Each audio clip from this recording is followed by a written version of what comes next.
नमस्कार दोस्तों, मैं सागर श्रीदेश आपका इस career prospect course web series में आपका स्वागत करता हूं। वीडियो शुरू करने से पहले मैं आपको जल्दी से बता देना चाहता हूं कि मैंने ये सीरीज़ क्यों लाया हुआ है। एक्चुअली देखिए, करियर की जब भी बात आती है तो हमें जो करियर का डिसीजन लेना होता है वो बहुत इन्फॉर्म्ड डिसीजन लेना चाहिए।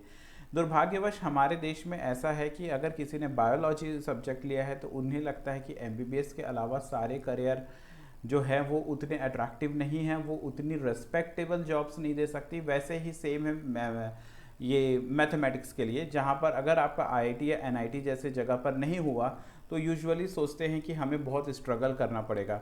और यही रीज़न है क्यों स्टूडेंट इतनी अंडर प्रेशर्स होते हैं, क्योंकि उनको लगता है कि डू और डाई सिचुएशन आ जाती है और इसलिए वो कोचिंग में बहुत ज़्यादा अपना एनर्जी खर्च करते हैं, पैसा खर्च करते हैं, और वो अगर नहीं हुआ तो बहुत एक रिग्रेटेड लाइफ जीते हैं।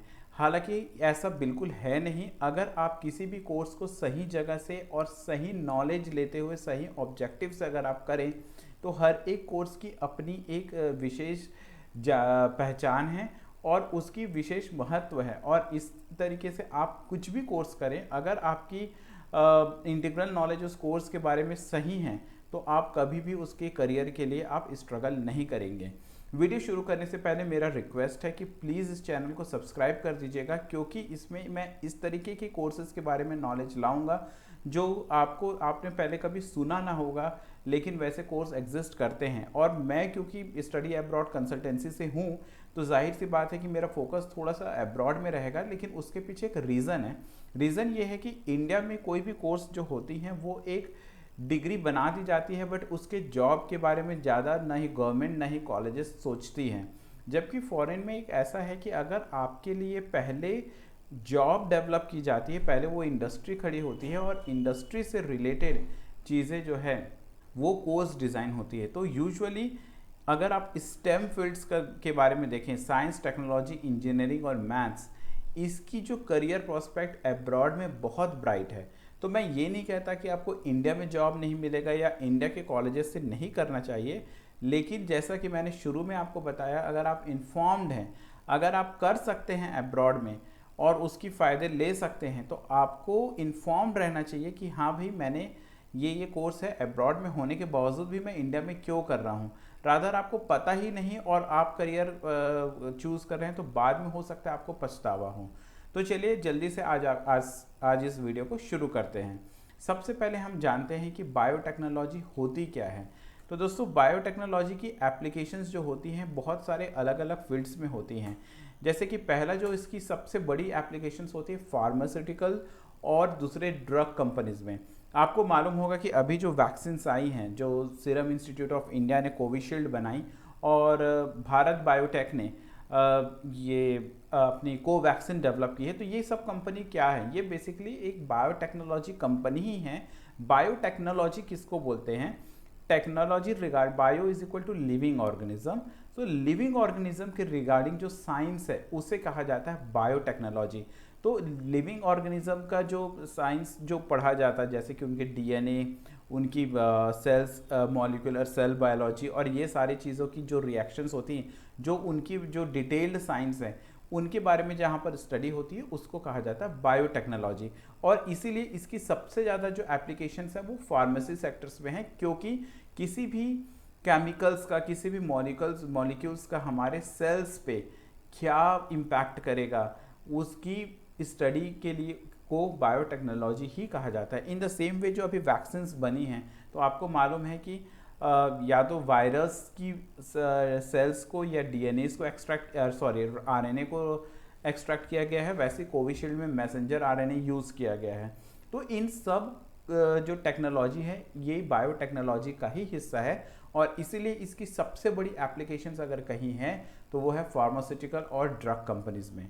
नेक्स्ट, जैसे कि मैंने कहा कि ये लिविंग ऑर्गेनिज्म की साइंस है, तो डेफिनेटली जो प्लांट्स वगैरह हैं वो भी एक लिविंग ऑर्गेनिज्म है, उनमें भी सेल्स होता है, उनमें भी डीएनएज, आरएनएज, जेनेटिक मटेरियल्स होते हैं। तो उनके भी हमें हमारे क्रॉप्स को की यील्ड को बढ़ाने के लिए कम पानी में हमें कैसे बेहतर प्रोडक्शन मिले, कम फर्टिलाइज़र मिले, पेस्टिसाइड्स रेजिस्टेंट क्रॉप्स हो, तो इनकी जो हाइब्रिड जो वेजिटेबल्स वगैरह आती हैं ये सब की स्टडी भी बायोटेक्नोलॉजी में ही होता है।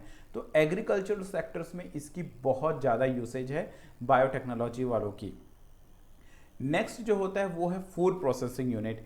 फूड प्रोसेसिंग यूनिट, अगर आप आज बाहर निकले और आप किसी भी शॉप पे आप चले जाइए, जैसे कि किराने के या डेयरी के सामान पर, तो बेसिकली वो सारे प्रोडक्ट हैं एक फूड प्रोसेसिंग यूनिट की। तो फूड प्रोसेसिंग यूनिट में एक बायोटेक्नोलॉजिस्ट टेक्नीशियंस की बहुत ज़रूरत पड़ती है। उनकी ज़रूरत किस चीज़ पर पड़ती है मैं आगे वीडियो के लास्ट में बताऊंगा कि उनकी एप्लीकेशंस इन सब इंडस्ट्रीज़ में कहाँ कहाँ हैं। बट याद रखिएगा, फूड प्रोसेसिंग यूनिट एक बहुत बड़ी सेक्टर है। इंडिया में भी ये बहुत बड़ी मैसिव सेक्टर है और अब्रॉड में भी है।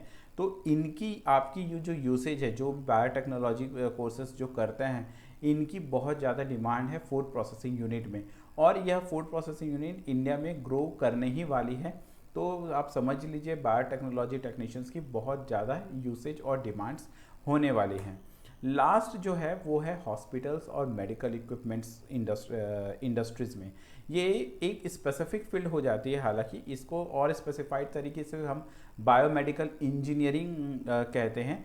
बट इनकी भी यूसेज, जितनी भी हॉस्पिटल्स हैं वहाँ जितनी भी मेडिकल इंस्ट्रूमेंट्स हैं, राइट फ्रॉम आप छोटी से छोटी मेडिकल इंस्ट्रूमेंट्स, आप स्टेथोस्कोप को आप एक मेडिकल इंस्ट्रूमेंट समझिए, थर्मोमीटर को आप मेडिकल इंस्ट्रूमेंट समझिए। आजकल जो हम कोविड के समय में जो हम ये जो ऑक्सीमीटर यूज़ करते हैं वो एक मेडिकल इक्विपमेंट्स है, से लेकर ऑपरेशन थिएटर की बड़ी बड़ी जो मशीन्स हैं वो सारे मेडिकल इक्विपमेंट्स हैं। तो उनको यूज़ करने के लिए एक स्पेशलिस्ट की ज़रूरत पड़ती है, उनको डेवलप करने के लिए और उनको यूज़ करने के लिए। तो यहाँ पर भी इनकी बहुत बड़ी एप्लीकेशन होती है एक बायोटेक्नोलॉजी वाले का। तो आप एक चीज़ समझ जाइए कि अगर आपने बायोलॉजी लिया है और आप अगर MBBS वगैरह नहीं हुआ है, तो स्टिल आपके पास चांस है कि क्लिनिकल फील्ड्स पे आप इस तरीके से एसोसिएटेड रह सकते हैं। और मानिए इस चीज़ों का बहुत ज़्यादा वैल्यू है। जब आप इंडस्ट्रीज़ में जाते हैं तो आपको समझ में आएगा कि ये आप इस पर्टिकुलर इंडस्ट्री के बहुत इंटीग्रल पार्ट हैं। चलिए अब नेक्स्ट जाते हैं और ये समझते हैं कि इस बायोटेक्नोलॉजी कोर्स जब हम करेंगे तो उसकी करिकुलम क्या होती है। तो देखिए, दो टाइप की कॉलेजेस होती हैं। स्पेशली मैं अब्रॉड की बात करूं तो इंडिया में यूजुअली हमें डिग्री कॉलेजेस ही मिलेगी। डिग्री कॉलेज वो है जो या तो आपको BTech इन बायोटेक्नोलॉजी या BSc इन बायोटेक्नोलॉजी की डिग्रीज देती हैं। ये डिग्री कॉलेजेस होती हैं जो ज़्यादातर सब्जेक्ट नॉलेज देता है, उस पर एप्लीकेशंस नहीं होता। अब सब्जेक्ट और एप्लीकेशंस का थोड़ा सा फ़र्क समझ लीजिए।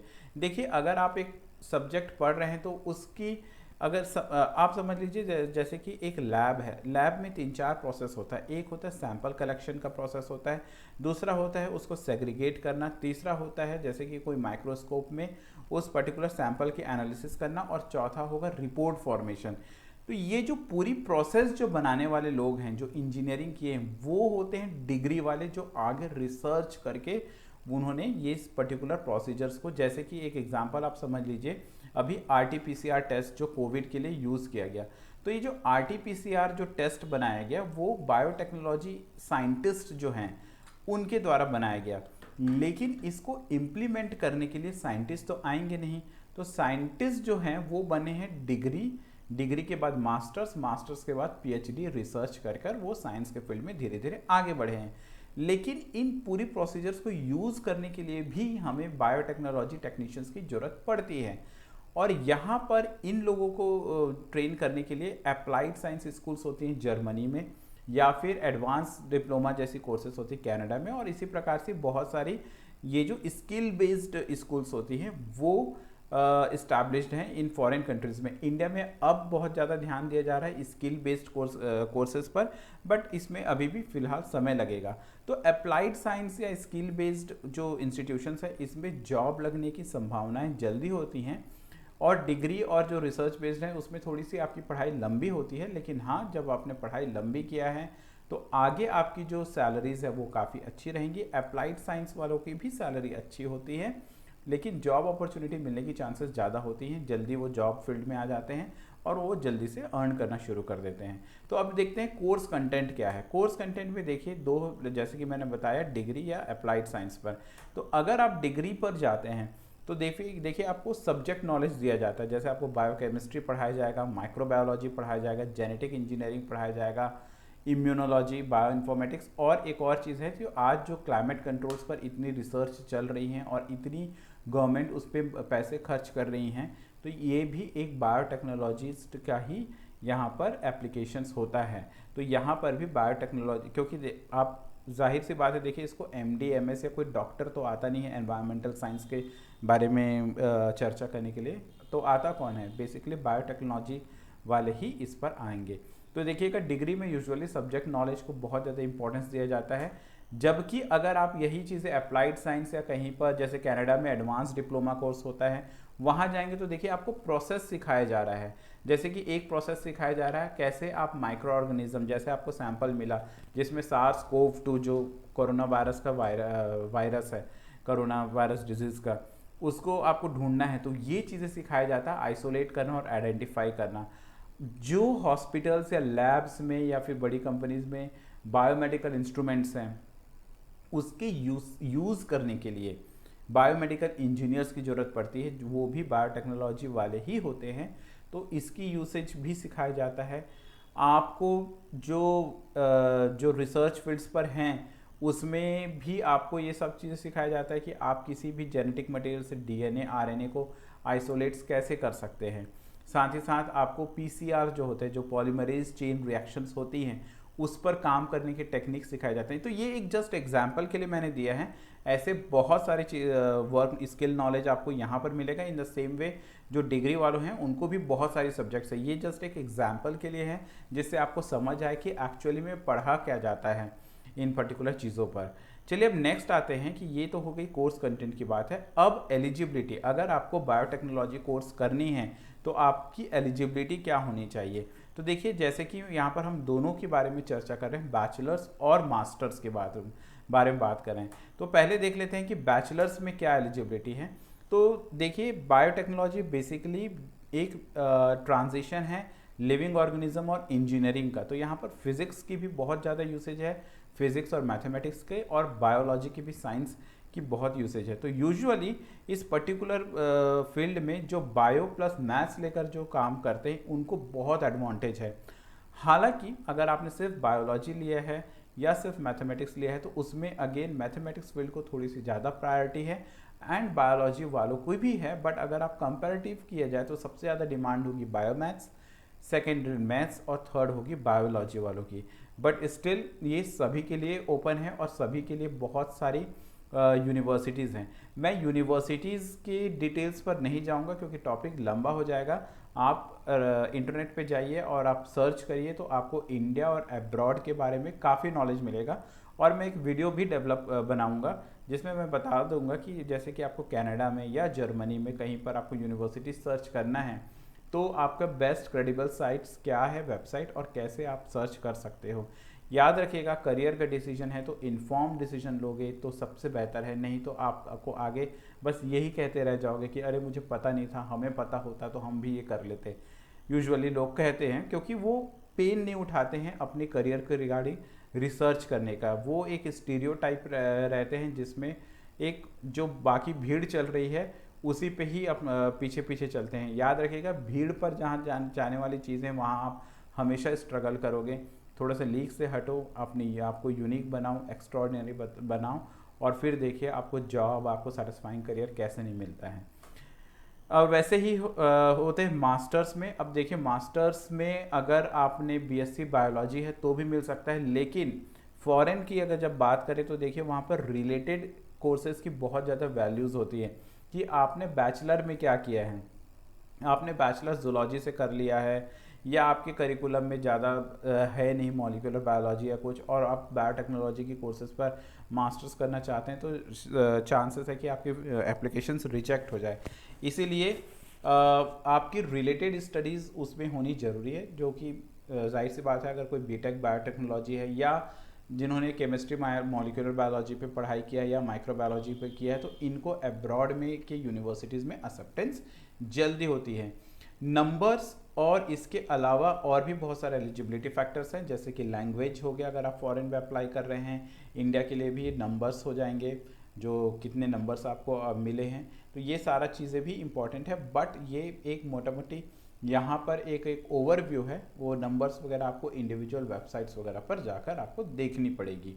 कंट्री वाइज भी चीज़ें फ़र्क होती है, जैसे कि बैचलर्स में अगर आप जर्मनी जाओगे तो उसके पहले बहुत सारे प्रोसीजर्स हैं जिसको आपको फॉलो करना होता है, तो वो एक कंट्री स्पेसिफिक और कोर्स स्पेसिफिक है जिसकी इस पर्टिकुलर इसमें बात नहीं करेंगे, उसकी एक अलग सीरीज़ में उसकी वीडियोस बनती है।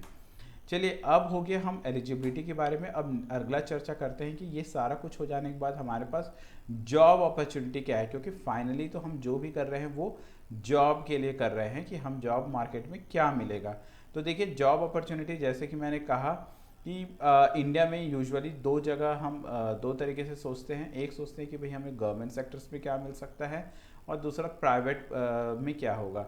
तो अगर गवर्नमेंट सेक्टर्स की जब बात करूं तो ये इंडिया की बात कर रहे हैं। तो इंडिया में यूजुअली बहुत सारे स्टेट्स में डिपार्टमेंट ऑफ बायोटेक्नोलॉजी बनी हुई है जो कि एग्रीकल्चर वगैरह ये सारे चीज़ों को मैनेज करता है। तो वहाँ पर उनको साइंटिस्ट की ज़रूरत पड़ती है, ट्रेनिंग की ज़रूरत पड़ती है।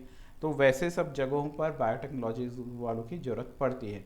साथ ही जो रिसर्च इंस्टीट्यूशन है, जैसे बायोटेक्नोलॉजी के भी रिसर्च इंस्टीट्यूशन हैं, वहाँ पर हॉस्पिटल्स जहाँ पर मेडिकल इक्विपमेंट्स लगे हुए हैं वहाँ पर आपकी यूज़ होगी। और साथ ही कुछ प्राइवेट सेक्टर्स है जहाँ पे मेडिकल कोडर्स की भी ज़रूरत होती है। तो इन सब जगह बायोटेक्नोलॉजी की ज़रूरत पड़ती है। लेकिन इंडिया में एक प्रॉब्लम जो मैंने देखा वो ये है कि वो स्पेसिफिकली बायोटेक्नोलॉजी वालों को नहीं मांगते, वो ओपन टू एवरीवन कर देते हैं। जैसे किसी ने माइक्रोबायोलॉजी किया, चलो माइक्रोबायोलॉजी तो एक हद तक ठीक है, MD MS MBBS doctor BA MS और इस तरीके से सारे फील्ड के लिए ओपन कर देते हैं एक पर्टिकुलर पोजीशन को। आई डोंट नो ये ऐसा होता क्यों है, बट ये ऐसा होता है। तो जिसके वजह से कंपटीशन बहुत ज़्यादा हो जाती है और जो बायोटेक्नोलॉजी वगैरह जो है उनको वो एडेड एडवांटेज नहीं मिल पाता। जब जैसे देखिए डॉक्टर अगर बनना है तो वो MBBS या BA MS वाले ही बनेंगे, बायोटेक्नोलॉजी वाले तो बन नहीं सकते। लेकिन इस पर्टिकुलर चीज़ों को उन सब के लिए ओपन कर दिया जाता है। तो इसके वजह से बायोटेक्नोलॉजी की करियर का जो वाइबिलिटी है वो कम हो जाती है। पहला रीज़न तो ये है। सेकंड, जैसे कि मैंने शुरू में ही बताया था, जो स्टेम फील्ड है science technology engineering maths, India में R&D की बजट बहुत कम है, बहुत कम रिसर्च इंस्टीट्यूशंस हैं। इस वजह से भी यहाँ पर जॉब अपॉर्चुनिटी बहुत कम रहती है। इसकी अपेक्षा अगर आप अब्रॉड में अपनी करियर अगर इसके बाद बनाने की कोशिश करेंगे तो वहाँ क्योंकि R&D पे बहुत पैसा खर्च किया जाता है, तो जाहिर सी बात है वहाँ पे ह्यूमन रिसोर्स मैन पावर की रिक्वायरमेंट ज़्यादा रहेगी। तो इसलिए आपकी जो रिक्वायरमेंट्स हैं वो उसी प्रकार की जगहों पर होगी। हालांकि इंडिया में भी कुछ प्राइवेट जगह हैं, जैसे कि मैंने मेडिकल कोडर बताया था। फिर आपको जो फूड टेक्नीशियंस जो हैं, क्योंकि इंडिया में फूड प्रोसेसिंग यूनिट काफ़ी अच्छी मात्रा में है, तो वहाँ पर आपको जॉब लग सकता है। ये देखिएगा बायोटेक्नोलॉजी कंसल्टेंट्स फॉरेन में बहुत ज़्यादा डिमांड पर है। एग्रीकल्चरल टेक्नीशियंस इसकी फ्यूचर में इंडिया में भी रहेगी डिमांड, क्योंकि अब प्राइवेट कंपनीज भी एग्रीकल्चर में आने वाली हैं और फॉरेन में तो है ही।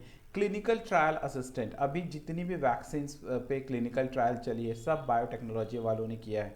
इसके अलावा सिर्फ वैक्सीन से नहीं, हर एक दवाइयों की 5-5 साल 10-10 साल तक क्लिनिकल ट्रायल चलती है। तो ये समझिए जहाँ पर इसकी बेसिस ज़्यादा है, जहाँ पर इनकी एक्टिविटीज़ ज़्यादा होती है, जैसे यूनाइटेड स्टेट्स हो गए, UK हो गए, यहाँ पर इनकी बहुत डिमांड है। आपको बस अपने नंबर्स अच्छे रखने रहते हैं, आपको अपनी एक्स्ट्रा करिकुलर एक्टिविटीज़ अच्छी रखनी होती है और नेटवर्किंग सबसे इम्पॉर्टेंट है किसी भी करियर को सेट करने के लिए। आपके नेटवर्क्स, आप इंडस्ट्री में कितनों को जानते हैं पहचानते हैं, इस वजह से आप एक सही जगह प्लेस हो पाते हैं और आपको कोई एक सही गाइडेंस देता है। अगर ये रहा तो आप किसी भी फील्ड में स्ट्रगल नहीं करेंगे। फिर उसके बाद अगर आपने डिग्री किया, मास्टर्स किया और उसके बाद अगर रिसर्च वगैरह किया तो आपको प्रोफेसरशिप की भी जॉब लग सकती है। मैंने शुरू में ही बताया था कि ये एक रोबोटिक्स और ऑटोमेशन अगले आने वाले समय पे इसकी एक मोनोपोली होने वाली है। सारी चीज़ें ऑटोमेशन की ओर जा रही है, यहाँ तक कि बहुत सारे सर्जरीज जो हैं, जो ऑपरेशन थिएटर में अभी जो डॉक्टर्स करते हैं उसको भी रोबोटिक्स और ऑटोमेशन के द्वारा किया जा रहा है। तो ये सारी चीज़ों का भी बहुत डिमांड होगा। जैसे जापान, साउथ कोरिया, ये इन पर बहुत रिसर्च करती हैं। जर्मनी हो गई जहाँ पर से बहुत सारी बायोमेडिकल इंस्ट्रूमेंट्स आती हैं। तो इन सब जगहों पर इनकी बहुत डिमांड रहने वाली है। एसोसिएट साइंटिस्ट, ये तो वर्ल्ड ओवर इनकी डिमांड रहेगी। बायोमेडिकल इंजीनियर, जैसे मैंने बताया, हॉस्पिटल क्लिनिकल सेटअप, चाहे इंडिया हो अब्रॉड हो, आपको बहुत अच्छा मिलेगा अपॉर्चुनिटी। और आप क्वालिटी एश्योरेंस ऑफिसर, जैसे कि आपने एग्रीकल्चर सेक्टर्स पर हो या फूड प्रोसेसिंग यूनिट पर हो, तो आपको एक क्वालिटी एश्योरेंस ऑफिसर्स की ज़रूरत पड़ती ही पड़ती है, जो हमेशा इंश्योर करते हैं कि एंड प्रोडक्ट्स जो भी हो रहा है वो क्वालिटी कंट्रोल्ड है कि नहीं है। तो इस तरीके से आपको एक बेहतरीन करियर मिलेगी बायोटेक्नोलॉजीज़ पे। तो मेरा अंत में यही कहना है कि ऐसा नहीं है कि आपके पास करियर चॉइसेस बहुत लिमिटेड हैं। आपको ओपन माइंडेड से और बहुत अच्छी ऑब्जेक्टिव रख कर आपको कोर्सेज को चूज़ करनी है।